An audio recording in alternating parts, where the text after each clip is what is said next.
PT KB Pharma bekerja sama dengan radio kesayangan Anda mempersembahkan sandiwara radio Saur Sepuh dalam kisah Kembang Gunung Lawu.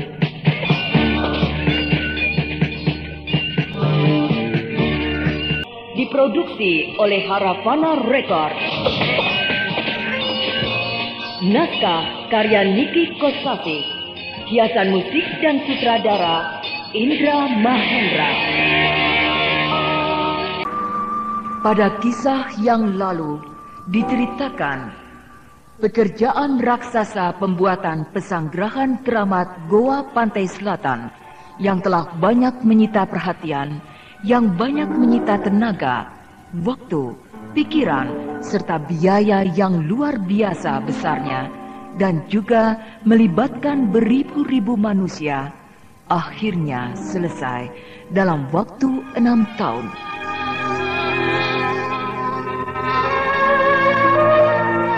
Semua pihak yang terlibat di dalam pekerjaan raksasa itu bernapas lega, mengucap syukur karena telah berhasil menyelesaikan pekerjaan yang maha berat itu.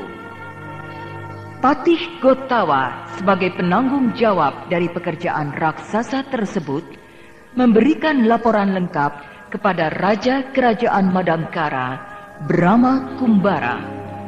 Disaksikan oleh seluruh pembesar kerajaan.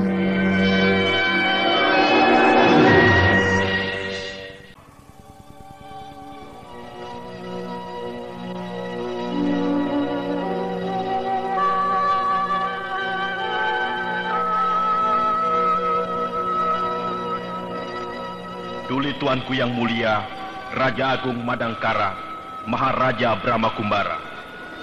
Hamba Gotawa, Mahapati Kerajaan Madangkara melaporkan. 1. Pengembangan Desa Halimun sebagai pusat kegiatan urusan pelancongan telah selesai keseluruhannya dalam jangka waktu 4 tahun. 2. Pembuatan jalan utama dari Desa Halimun sampai ke Pantai Karangmaja dengan lebar 10 tumbak, sepanjang 2 laksa tumbak, telah selesai keseluruhannya dalam waktu 5 tahun. 3. Pembuatan jalan kedua dari Pantai Karangmaja ke Goa Pantai Selatan dengan lebar 2 tumbak, sepanjang 800 tumbak, telah selesai keseluruhannya dalam waktu 2 tahun. 4. Pembuatan taman pelancongan di Pantai Karangmaja seluas 4.000 hasta telah selesai seluruhnya dalam waktu 5 tahun. 5. Pembuatan 10 buah jembatan dengan perincian 4 buah jembatan besar, 2 buah jembatan ukuran sedang, dan 4 buah jembatan ukuran kecil telah selesai keseluruhannya dalam waktu 6 tahun. Dengan demikian, pembuatan pekerjaan raksasa selesai keseluruhannya dalam waktu 6 tahun. Madangkara, bulan 12 tahun Saka. Gotawa, Mahapati Kerajaan Madangkara, penanggung jawab pekerjaan raksasa.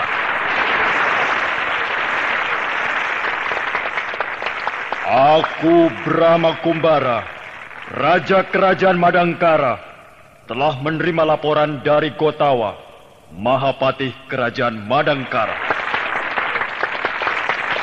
Selanjutnya, berdasarkan keputusan Sidang Besar Istimewa yang dihadiri oleh 8 Mantri Utama Kerajaan Madangkara, 5 Tumenggung, Panglima Perang Kerajaan Madangkara, Ringkin Gomati, dan Senopati Utama Indra Kumala, maka memutuskan peresmian pekerjaan raksasa adalah pada bulan 12 tahun Saka, Jinana Imbaka Anon Buto. Dengan ini, atas nama Sidang Besar Istimewa, dimohon kepada Raja Agung Kerajaan Madangkara, Maharaja Brahma Kumbara, untuk melaksanakan peresmian pekerjaan raksasa.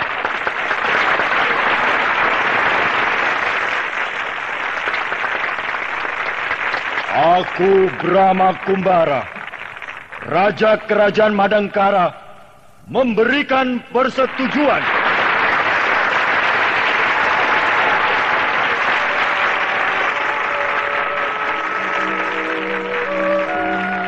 Demikianlah atas keputusan sidang besar istimewa yang dihadiri oleh seluruh pembesar tinggi Kerajaan Madangkara, hari peresmian pekerjaan raksasa telah ditetapkan dan Brahma Kumbara sebagai Raja Kerajaan Madangkara telah memberikan persetujuannya.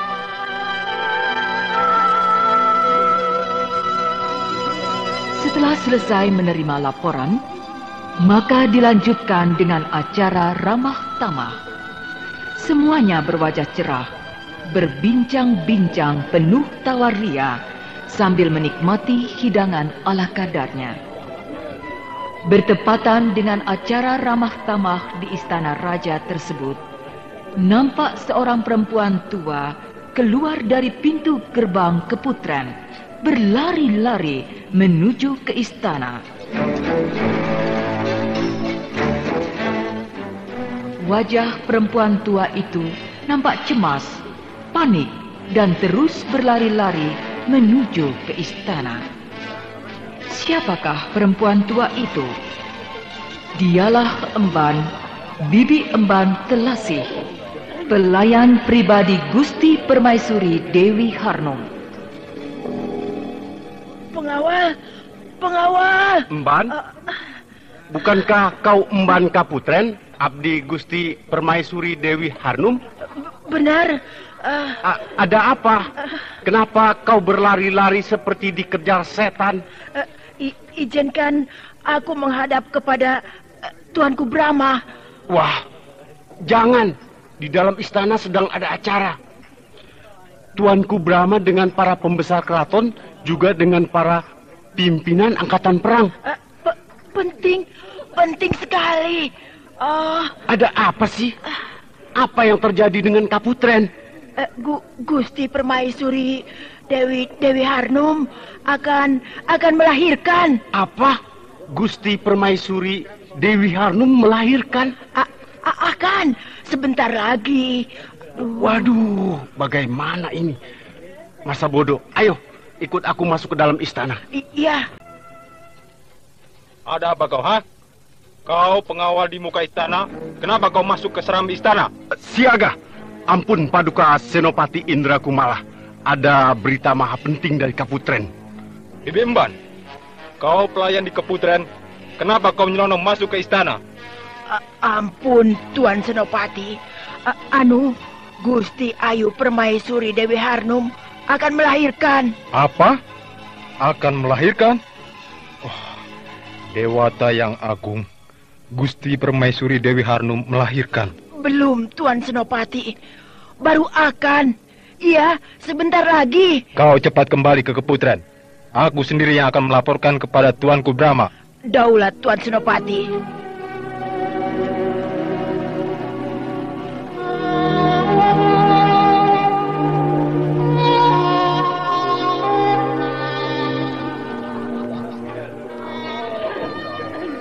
Siaga.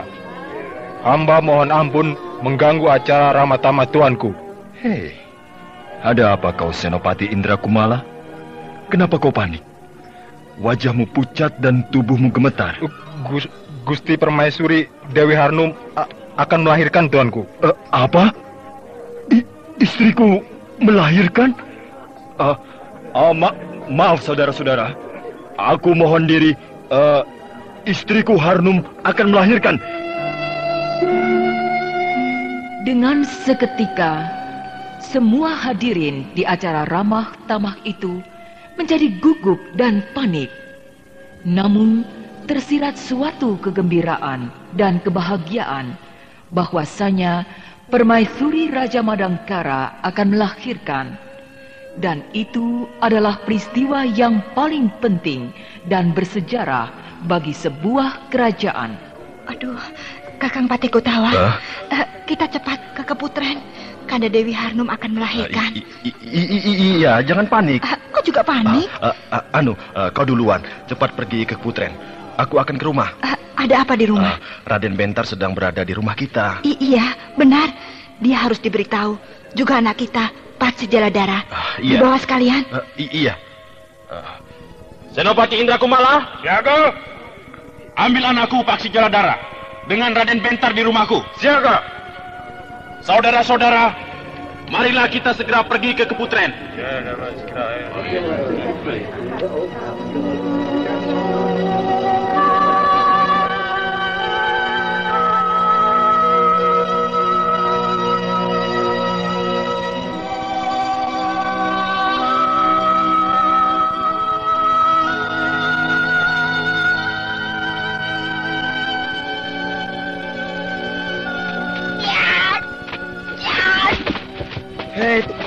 Aduh, kiat. Sudah, Rai Paksi, sudah. Ayo terus Kakang Bentar.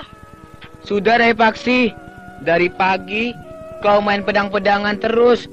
Nanti terlalu capek, badan jadi sakit. Yuk, kita istirahat. Saya tidak merasa capek sama sekali. Meskipun tidak merasa capek, tapi jangan diterus-teruskan. Sebab badan manusia itu bukan patung batu. Sekarang memang tidak terasa sakit, tapi nanti akan terasa lebih dari sakit. Kenapa begitu? Sebab manusia itu hidup. Dari waktu ke waktu tumbuh dan berkembang. Kalau patung tidak. Kalau patung dipukul, ditendang, dibanting, berulang-ulang tidak akan merasa sakit. Tapi manusia tubuhnya bisa rusak. Ah, Kakang Bentar pintar bicara. Bilang saja sudah capek. Raden Bentar, Pangeran Paksi. Hei, itu Paman Senopati. Ya, Senopati Indra Kumala. Raden Bentar, Pangeran Paksi Jaladara. Paman Senopati kebetulan datang. Kami sedang latihan pedang. Ayo Paman, turun dari kuda dan ajarkan kami jurus pedang yang hebat. Sebentar, Pangeran. Paman Senopati Indra Kumala, kenapa Paman nampak gugup dan panik? Memacu kuda dengan kecepatan tinggi? Ananda berdua dipanggil ke istana. Ada apa? Tita Mahapati Gotawa hanya demikian. Ananda berdua secepatnya pergi ke istana. Baiklah. Ayo Rai Paksi, kita ke istana. Marilah, naik ke atas kuda. Kuda Paman ini kuat sekali. Bisa membawa kita bertiga sekaligus berpacu ke istana. Kakang Bentar dan Senopati naik kuda. Saya tidak naik kuda.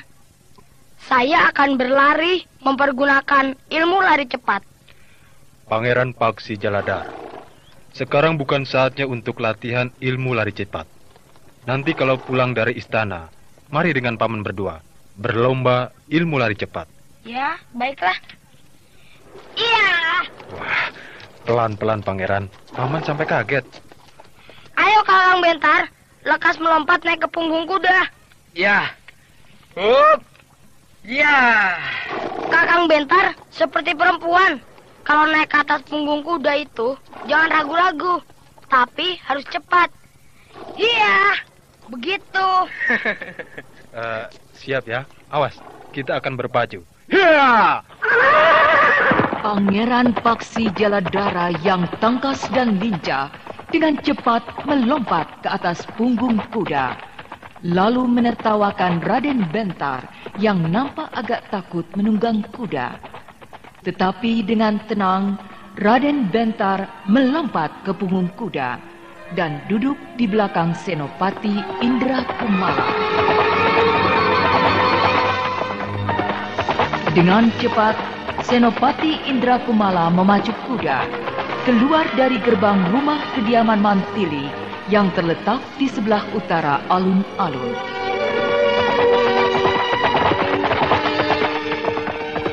Kuda berpacu dengan kecepatan penuh menuju ke istana. Tapi setelah melintasi alun-alun, tidak terus lurus ke istana, melainkan berbelok ke kiri menuju ke Keputren. Paman, kenapa belok ke kiri? Kita ke Keputren, Pangeran. Kenapa? Ayahanda Pangeran Mahapati Gotawa bersama Ibunda Dewi Mantili sudah berada di Keputren. Ada apa di Keputren? Nanti Pangeran akan tahu dengan sendirinya. Rai Paksi, Bibi Harnum. Apa?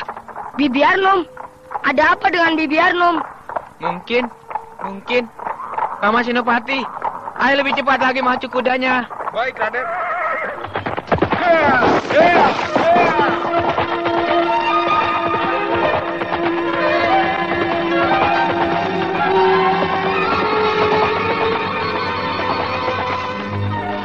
Pangeran Paksi Jaladara merasa heran sebab Senopati Indrakumala membelokkan kuda menuju ke Keputren.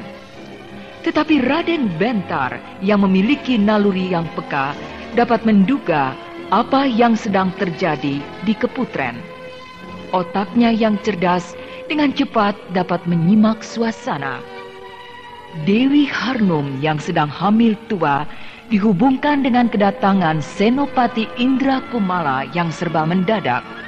Maka Raden Bentar dengan cepat dapat mengambil kesimpulan bahwa di Keputren Dewi Harnum akan melahirkan.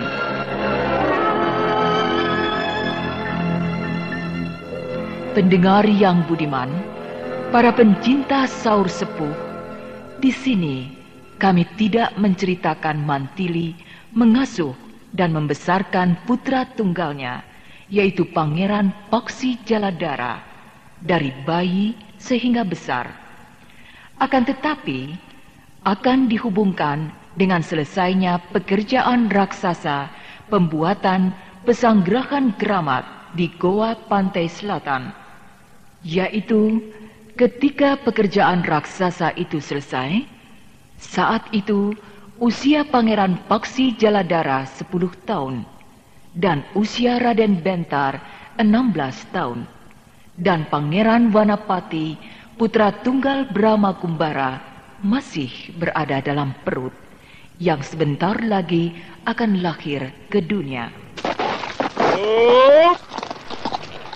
Nah, kita sudah sampai di Keputren. Mari kita turun dari kuda. Hop! Ya! Hop! Ya! Hop! Ya!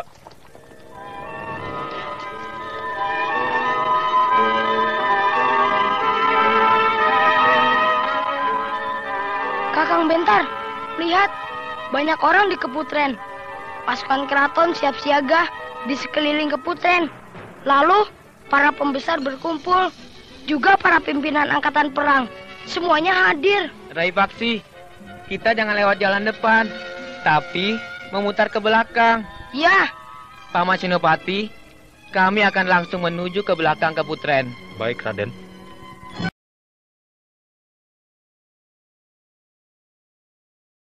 Raden Bentar dan Pangeran Paksi terkejut sebab Keputren yang biasanya sunyi dan lengang kini penuh sesak dengan orang, bahkan dijaga ketat oleh satuan pasukan keraton yang siap siaga di sekitar Keputren, sedangkan pendopo Keputren bagian muka penuh oleh para pejabat tinggi keraton serta para pimpinan angkatan perang. Raden Bentar dan Pangeran Paksi menjadi enggan lewat jalan depan, lalu memutar menuju ke belakang Keputren.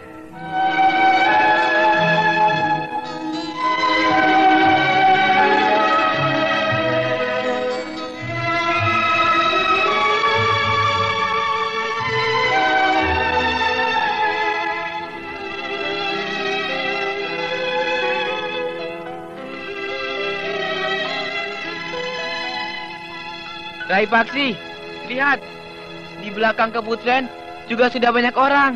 iya, kebanyakan perempuan, emban-emban, para pelayan, serta para istri pejabat. Kita masuk saja. Ya, aku akan mencari ibuku, Ibunda Mantili. Aku juga akan mencari ibuku, Ibunda Pramita.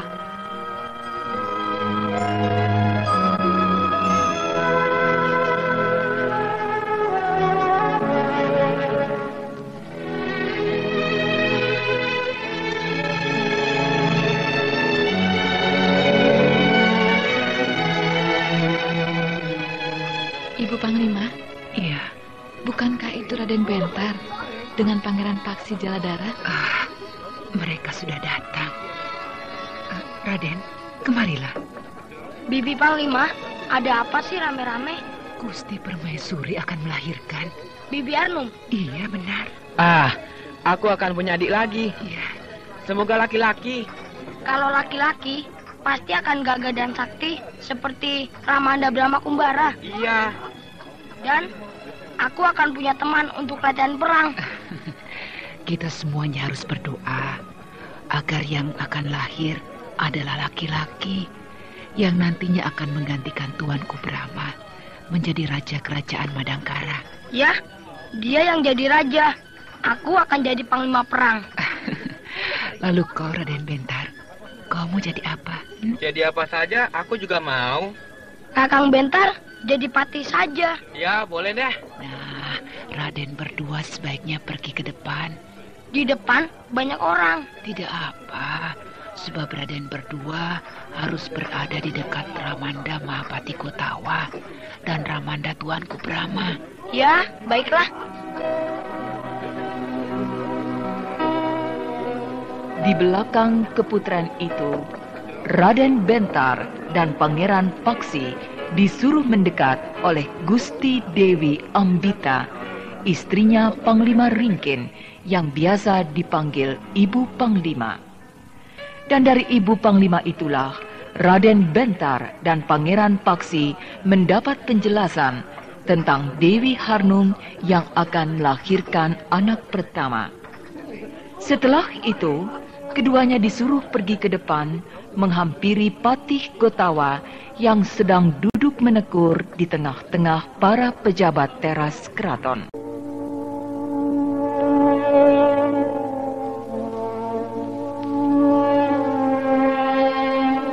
Pelataran pendopo bagian depan keputren yang penuh sesak oleh para pejabat teras keraton itu nampak hening. Semua duduk menekur dengan hikmat.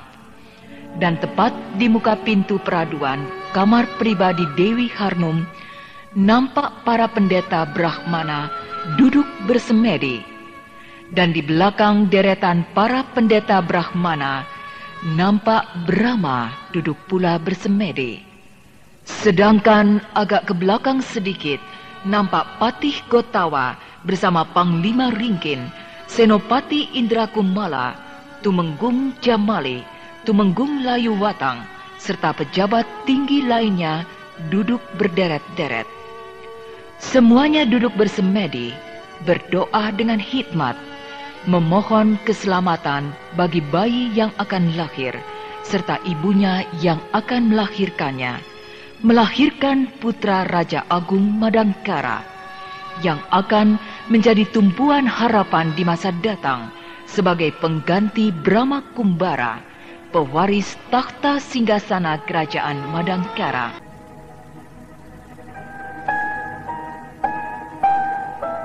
Ramanda, ibunda di mana? Di belakang keputren tidak ada. Di sini juga tidak ada. Ibumu ada di dalam kamar Bibi Harnum. Oh ya? Paman Dapati, apakah ibu dan saya juga berada di dalam bilik Bibi Harnum? Iya, Bentar. Ibumu, Bunda Pramita juga berada di dalam bilik Bibi Harnum. Iya, Paman Dapati.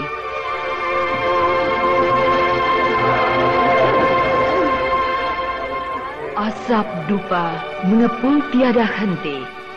Para pendeta Brahmana serta Dharma Yaksa ing Kasogatan, Hyang Bumi Agung, Korasya Danu Winaha, tiada hentinya pula berdoa, mohon perlindungan Dewata yang Agung bagi keselamatan sang jabang bayi yang akan segera lahir ke dunia, serta pula keselamatan ibunya, agar semuanya berjalan dengan lancar.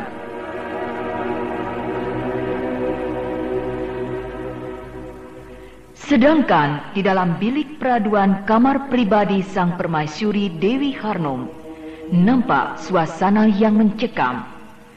Nampak Dewi Pramita dan Dewi Mantili mendampingi Dewi Harnum yang sedang berjuang melahirkan anak pertama.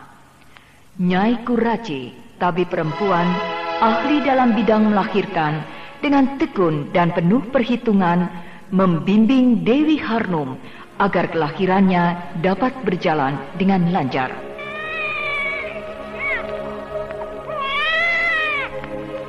Tepat pada saat matahari berada di puncak ubun-ubun kepala, lahirlah sang jabang bayi. Tangisan bayi yang memecahkan kesenyapan disambut oleh tepuk tangan yang riuh. Brahma yang sejak tadi dicekam ketegangan yang amat sangat serentak berdiri. Dadanya turun naik, napasnya memburu, kedua matanya berbinar-binar. Pandangannya tak beranjak dari pintu kamar peraduan Dewi Harnum. Ramanda, bayinya menangis. Iya, bayinya sudah lahir. Jadi, Bibi Harnum sudah melahirkan. Benar. Ramanda Brahma Kumbara, kenapa tiba-tiba berdiri dan bersikap seperti mau bertarung? Ramanda Brahma sangat bergembira sebab putranya sudah lahir. Kalau sudah lahir, kenapa pintu bilik Bibi Harnum tertutup terus? Tidak dibuka. Sebentar lagi tentu akan dibuka.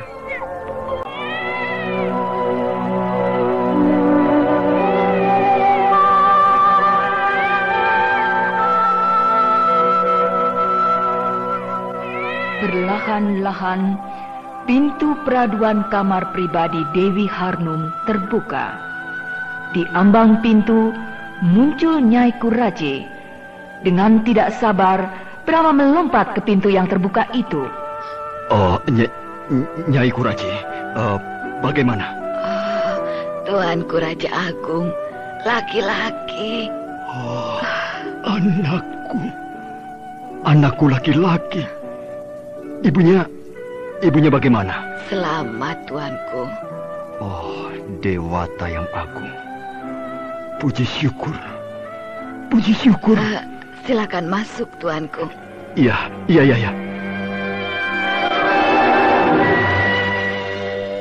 Dengan penuh kegugupan, Brahma langsung masuk ke dalam bilik peraduan dan langsung pula menghampiri Dewi Harnum yang terbaring letih. Namun wajahnya berseri-seri. Dengan penuh kasih, Brahma mencium kening Harnum dan mengelus-ngelus wajahnya dengan mesra. Adinda.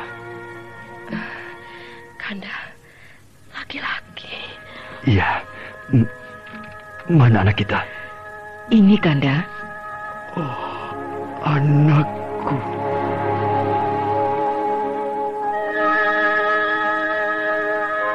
Mantili yang duduk di tepi pembaringan tersenyum-senyum melihat Brahma yang gugup tidak menentu. Sedangkan di pojok kamar nampak Dewi Pramita menggendong bayi dan perlahan-lahan mendekati Brahma.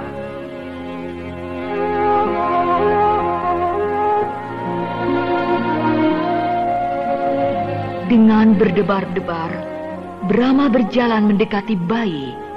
Kedua tangannya gemetar waktu menerima bayi dari tangan Pramita.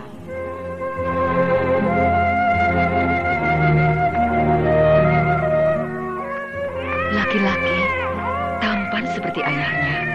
Kulitnya putih, bersih seperti ibunya. Anakku.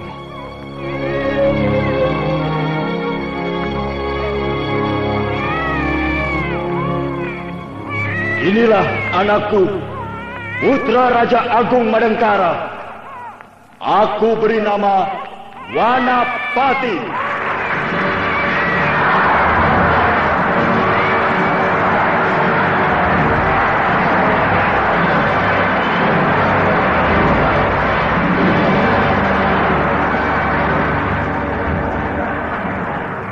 Anakku lahir bertepatan dengan selesainya pekerjaan raksasa. Daulat tuanku, itu adalah karunia yang tiada taranya atas berkat Dewata yang agung.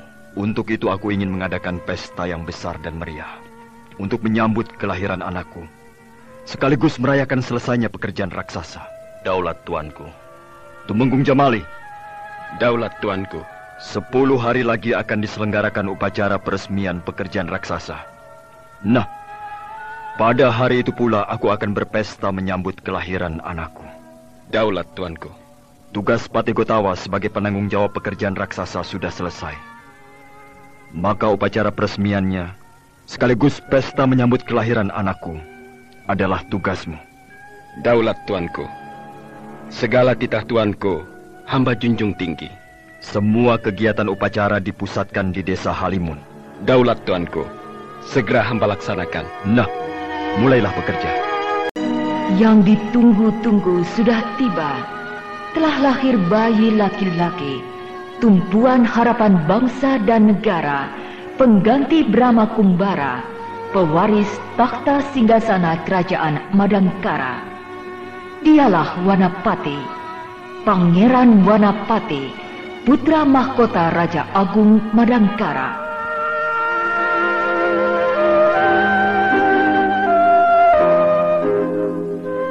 Seluruh rakyat menyambut dengan penuh kegembiraan. Pesta pora yang meriah berlangsung di mana-mana.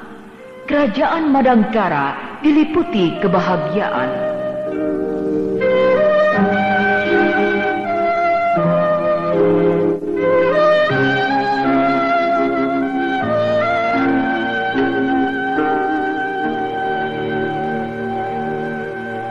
Ibunda. Iya. Ada apa, Paksi? Apakah Kakang Mas Pangeran Wanapati yang akan menjadi raja? Tentu saja, anakku. Sebab Pangeran Wanapati, putra pamanmu Raja Agung Madangkara, Paman Brahma Kumbara. Untung anaknya Paman Brahma laki-laki ya. Itu adalah karunia dewata. Cita-cita Kakang Brahma terkabul, ingin punya anak laki-laki. Kalau yang lahir perempuan, bagaimana? Ya, tetap harus disambut dengan kebahagiaan. Sebab itu adalah karunia dewata pula. Biar perempuan tetap jadi raja. Kalau perempuan diberi kebebasan. Kalau merasa sanggup menjadi raja, jadilah dia seorang ratu. Kalau tidak sanggup, dapat menyerahkan kepada orang lain atau kepada sidang kerajaan.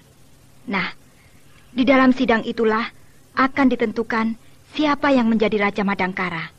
Kenapa bukan Kakang Mas Raden Bentar yang menjadi Raja Madangkara? Raden Bentar juga berhak menjadi raja.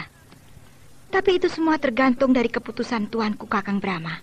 Tapi Kakang Mas Raden Bentar tidak mau jadi raja. Ah, kau suka meramal? Menebak-nebak yang belum pasti. Betul, Ibunda. Kakang Mas Raden Bentar sendiri yang mengatakannya kepada saya. Apa katanya? Aku tidak mau jadi raja. Aku ingin jadi orang biasa. Begitu katanya. Raden Bentar memang berwatak sederhana. Itulah sebabnya sangat dikasihi oleh tuanku Kakang Brahma. Tapi meskipun begitu, dia tidak boleh menolak kalau tuanku Kakang Brahma sendiri yang menyuruhnya menjadi Raja Madangkara. Ya. Lalu, kau sendiri ingin jadi apa? Saya ingin jadi panglima perang. Tidak ingin seperti ibu, jadi pendekar pedang nomor 1. Tidak mau. Jadi pendekar tidak enak. Pekerjaannya mengembara, berkelana, berpindah-pindah tempat. Tidak punya rumah, tidak punya uang, jadi tidak bisa menabung. Siapa yang berkata begitu kepadamu? Kakang Mas Raden Bentar. Tapi jadi pendekar itu terkenal. Seperti ibu, terkenal dengan sebutan si pedang setan. Semua orang takut pada ibu. Soalnya, ibu punya pedang setan. Tentu saja dijuluki si pedang setan. Kalau kau mau, ibu berikan pedang setan kepadamu. Sebab kau anakku, paling berhak memegang pedang setan. Tidak mau ah, takut jadi setan beneran. Kakang Mas Raden Bentar pernah berkata, benda apapun, apalagi benda pusaka, bisa membawa pengaruh kepada orang yang memegangnya. Contohnya, ibu punya pedang setan. Ibu jadi galak dan bengis. Rupanya kau erat sekali dengan Raden Bentar. Kakang Mas Raden Bentar pintar, Bu. Pandai berhitung, pandai membaca, dan rajin. Iya, ibu sangat gembira kau selalu dekat dengan Raden Bentar. Sebab Raden Bentar patut dicontoh.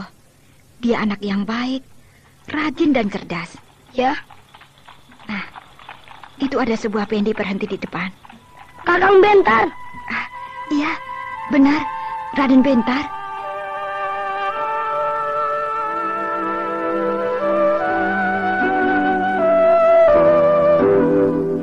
Selamat pagi, Bibi Mantili. Selamat pagi, Raden. Kau sudah siap, Rai Paksi? Sudah. Akan kemana kalian hari ini? Kami mau ke Keputren. Oh, menengok Pangeran Manapati. Benar, Bimantili. Ya, berangkatlah. Dan kau Paksi, di Keputren jangan nakal ya. Ya, Ibunda. Apakah Bimantili tidak ke Keputren? Hari ini aku mau ke Desa Halimun. Ke Desa Halimun? Ya, bersama Tumenggung Jamali, memeriksa persiapan upacara peresmian pekerjaan raksasa. Kakang Bentar, lebih baik kita ke Desa Halimun saja. Di sana enak, bisa jalan-jalan, melihat-lihat jalan, dan jembatan yang baru. Nanti saja, sehabis menengok Rai Pangeran Wanapati di Keputren, kita pergi ke Desa Halimun. Ya, aku setuju. Kalau kalian mau ke Desa Halimun, jangan pergi hanya berduaan saja. Tapi minta regu pengawal kepada Senopati Indra Kumala atau Punggawa Arya Dumadak. Ya, Bibi. Nah, kalian boleh pergi. Saya mohon diri, Bimantili. Ibunda, saya pergi. Iya.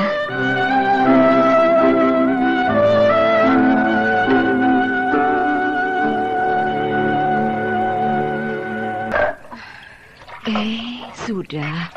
Kau duduk saja, Harum. Biar aku yang menuangkan air itu. Kanda Pramita terlalu memanjakan saya. Saya sudah kuat kok. Setelah melahirkan, selama 40 hari tidak boleh bekerja yang berat-berat. Itu kan bagi wanita biasa. Tapi saya kan pendekar. Saya bisa dengan cepat mengembalikan kekuatan tubuh saya. Meskipun begitu, tidak ada salahnya kau mengikuti aturan wanita biasa, supaya kesehatanmu menjadi sempurna dan normal. Iya, baiklah. Nah, kau duduk saja ya, biar aku yang mengerjakannya. Terima kasih, Kanda Pramita. Tumben, Kakang Brahma belum muncul. Biasanya pagi-pagi sekali sudah nongol, langsung menggendong si Wanapati. Mungkin masih agak ngantuk, sebab tadi malam sampai pagi keasikan ngobrol dengan kakakmu, Prabu Ajisaka, bersama Kakang Cakalumayung. Wah, kalau mereka bertiga sudah ketemu, 2 hari 2 malam tidak tidur. Betah sekali ngobrol terus. Ibunda Permaisuri. Nah, itu anak-anak datang. Ya, Raden Bentar dengan Pangeran Paksi. Selamat pagi, Bibi Harnum, Bibi Pramita. Selamat pagi. Selamat pagi. Selamat pagi, Bibi Harnum. Selamat pagi. Kakang Mas Wanapati mana? Tuh, sedang tidur. Gendong ya. Kan sedang tidur. Nanti saja kalau sudah bangun ya. Ya. Dilihat saja ya. Tapi jangan ribut. Nanti dia bangun. Ya. Lucu. Iya, lucu sekali. Gemuk. Bukan gemuk, montok. Iya, montok. Bentar.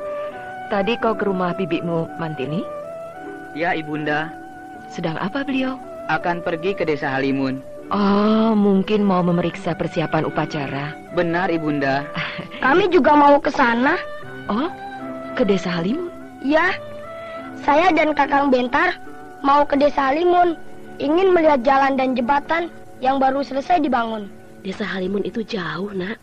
Perjalanan ke sana 1 hari penuh.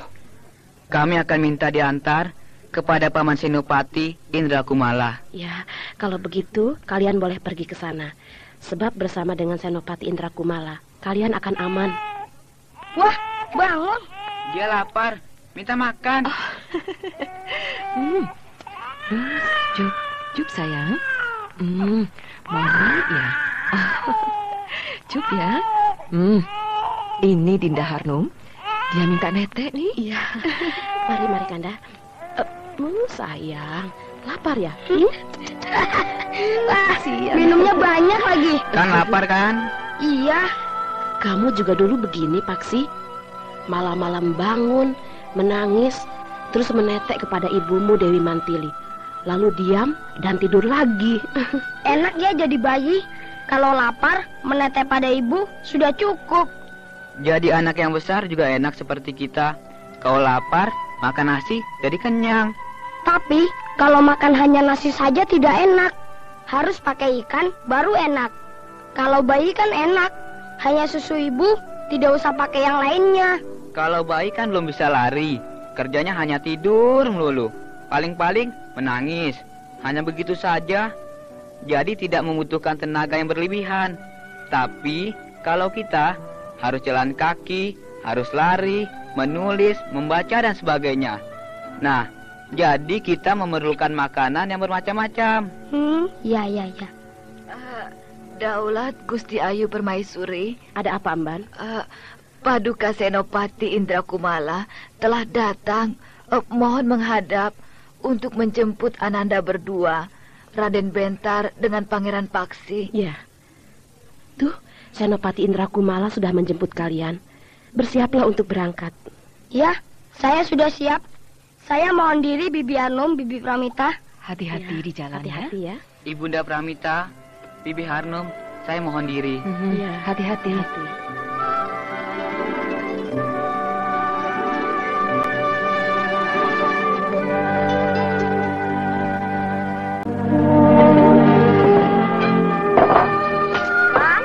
Ya, ada apa? Masih pakai sarung? Belum ganti baju dengan pakaian seragam? Biasanya pagi-pagi sekali kau sudah siap tugas jaga di keraton. Dapat giliran tugas malam. Biasanya 10 hari sekali mendapat tugas jaga malam. Jadi seharusnya hari ini kau tugas jaga siang. Seharusnya memang begitu. Tapi karena kemarin aku menggantikan teman yang tugas jaga siang, maka hari ini aku giliran tugas jaga malam. Oh begitu. Siapa yang kau ganti tugasnya? Si Rancak. Dia pulang ke desanya 2 hari mengawinkan keponakannya. Dia minta tolong sama aku bertukar tugas jaga. Iya.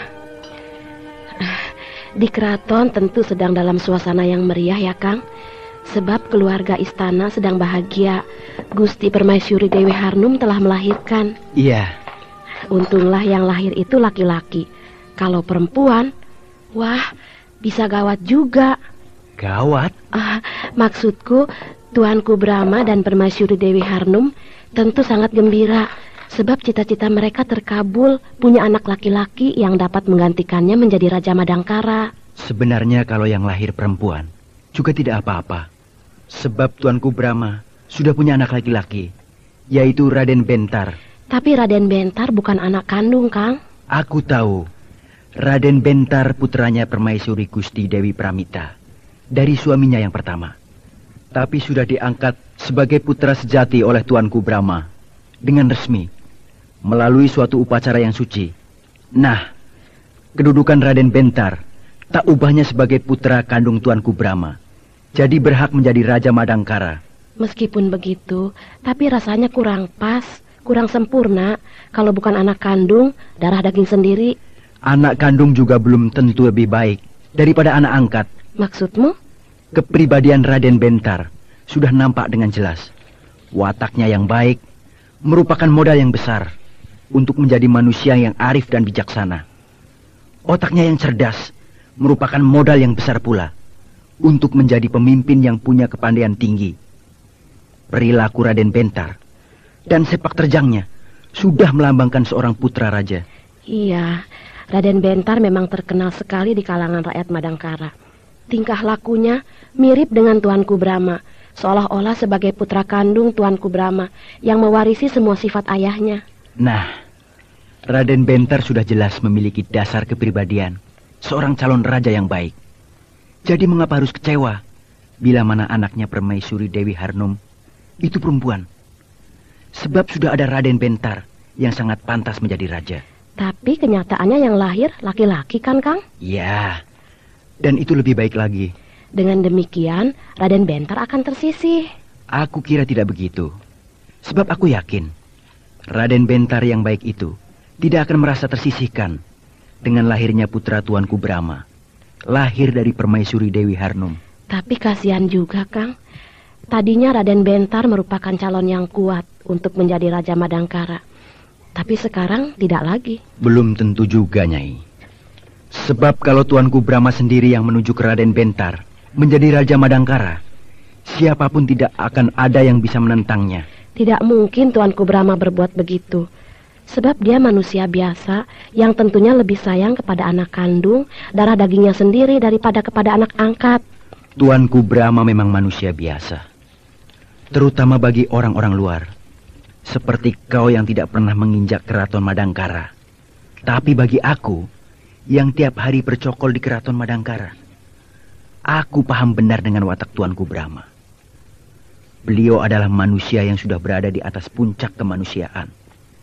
Sehingga bagi beliau, umat manusia penghuni jagat raya ini tidak ada bedanya dengan satu sama lain. Di mata Tuanku Brahma, tingkat derajat kedudukan manusia di dalam kehidupan ramai ini hanyalah merupakan embel-embel belaka. Dan embel-embel itu bisa musnah dengan seketika bila mana manusianya sendiri sanggup menyingkirkan embel-embel itu. Wah, omonganmu seperti pendeta saja. Kau terlalu lama jadi anggota regu pengawal keraton sehingga omonganmu mirip para tokoh keraton.